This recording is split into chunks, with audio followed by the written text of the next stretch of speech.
How's it going, everyone? My name is Luis, and it's pretty much a given that the next Nintendo Classic console is going to be the N64. We've seen patent leaks and trademark leaks for the controllers already, and in terms of chronological order, it comes after the Super Nintendo Classic Edition, because I'm pretty sure we're going to be skipping the Virtual Boy on this one.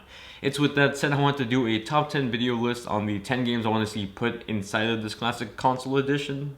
With that said, also, I'm taking into account the licensing issues with the console because there's a bunch of games that were really cool on the N64 that kind of won't be on there now because of licensing issues. One of the biggest ones being GoldenEye, because that's just not going to happen. So with that said, that's not going to be on the list, but I'm going to do my best to fit in my favorite N64 games that I want to see on here that are still most likely going to happen.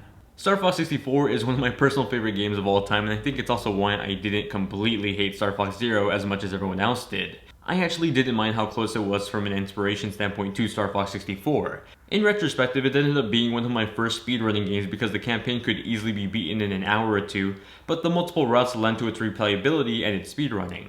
There was also an option to play multiplayer against friends, which was a ton of fun for me as a kid. The whole on-rail system and space exploration genre in general isn't really something I gravitate to, but Star Fox 64 really caught my eye, and it's something I still go back and play at least once a year. It's a very short game, it's fun to play through, and I even find myself playing the 3DS version from time to time. I constantly go back between Crystal Shards and Superstar as my favorite Kirby game. Crystal Shards' story easily captivated me with its colorful cast of characters that had Kirby and his friends helping out a small little fairy from another world.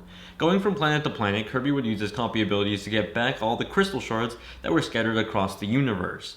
Outside of the campaign mode, you could also play mini-games with your friends that, although they were simple, were still a lot of fun to get into. If the N64 Classic Edition shipped with multiple controllers, I think this would be the perfect game to actually show that off. Following the idea of being great for multiplayer, there's Pokemon Stadium 2. I figured Nintendo probably wouldn't add both 1 and 2, so I'd expect 2 with the larger cast of Pokemon to be featured. While the main attraction, of course, was the simulated 3D Pokemon battles that first became famous with the Game Boy RPGs, one of my favorite features of this title was the minigames. The Pokemon-themed side attractions were always a joy to jump into with my friends. While being able to play against gym leaders in the main game was a lot of fun, I'd probably spend an equal amount of time just messing around in the minigames. And of course, we have to get the king and queen of minigames on this Classic Edition, and that's going to be Mario Party. More specifically, Mario Party 3. Mario Party 3 added a handful of new additions to the series, like the ability to hold up to 3 items and several new minigames since the first sequel. For those of you protesting Waluigi's inclusion in Super Smash Bros. Ultimate, he's at least in this game. With minigames like Toadstool Titan and Snowball Summit, Mario Party 3 provided a lot of entertainment for me and my cousins as children. While all the adults were drinking during the holiday parties, we were in my room practically getting carpal tunnel with Mario Party. Now, despite being the second entry in the series, I think Mario Kart 64 was the biggest entry point for a lot of people into the series, including myself. Switching over from the 2D design of the SNES entry to the more 3D look of the N64 despite still using 2D sprites, controls and accessibility for the series really opened up. Seeing the worlds of many Nintendo characters like Mario and Donkey Kong come to life in 3D was stunning. I remember just seeing Princess Peach's castle from Mario 64 suddenly on the track in Kart 64, and it blew my mind that the universes were technically connected.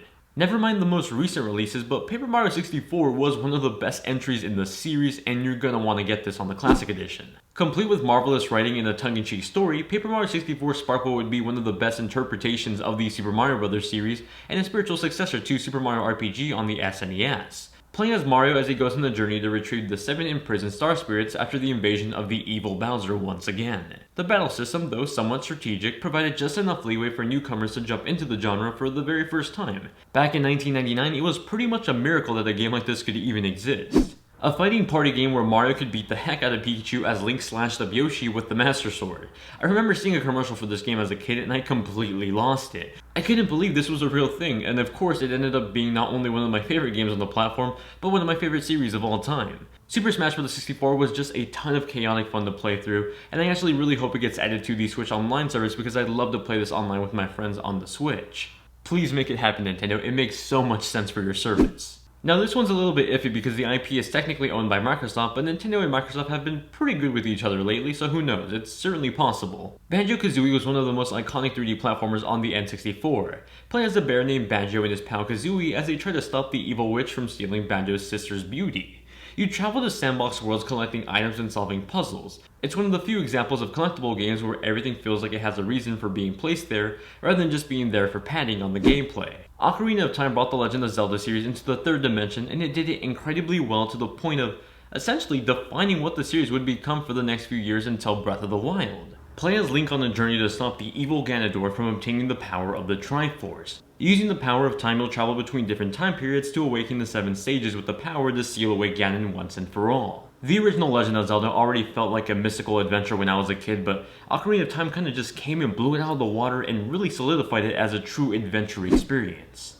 Much like Ocarina of Time did for The Legend of Zelda, Super Mario 64 brought the Super Mario series to the 3D era and completely transformed it into what the series would be today. Taking place in Peach's castle as a hub world, you play as Mario traveling to different sandbox worlds collecting power stars. Using those power stars, you open up blocked off gates that lead you up to Bowser, who has once again kidnapped Princess Peach. Seeing the world of Super Mario in 3D was absolutely magical, what for most would be hearing Mario's iconic voice for the very first time. Those are the 10 games I'd love to see on the Nintendo 64 Classic Edition, with Banjo Kazooie really just being the really far out there one, but still having somewhat of a chance of happening with Microsoft and Nintendo working really well together nowadays. But let me know what you guys think of my list. What is your list? Let me know in the comments down below. What 10 games would you love to see on the Classic Edition? Heck, go ahead and add the licensed games if you want. It's probably not going to happen, but you know, people can dream, right? If you guys enjoyed the video, then be sure to give it a thumbs up, subscribe for more videos just like this, and share the video with your friends. It helps more people find out about my videos, and I really do appreciate it. Thank you all very much for watching, hope you guys have a great day, and keep on gaming.